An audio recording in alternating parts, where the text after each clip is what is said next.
يمشي فلفيل يتهادى والشكل جميل، دوما خلف الأم يسير فلفيل ما زال صغير، يمشي معها باطمئنان فالمشي مع الأم أمان. قالت تنصحه في الليل خلفي سر قربا من ذيلي، هز الرأس مع الخرطوم يا أمي قولك مفهوم.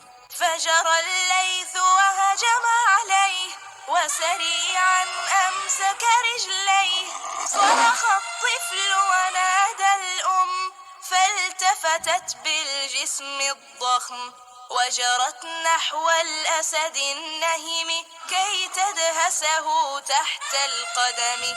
ومن الليث نجا فلفيل نعم الأم ونعم الفيل. يا ولدي لا تبعد عني، يا ولدي لا تهرب مني، اعلم أن الخطر قريب إذ تبعد عني وتغيب. يا أبنائي يا أبنائي استمعوا نصح الآباء، لا تبتعدوا عنهم أبدا وليحذر من كان ابتعدا، وليحذر من كان ابتعدا.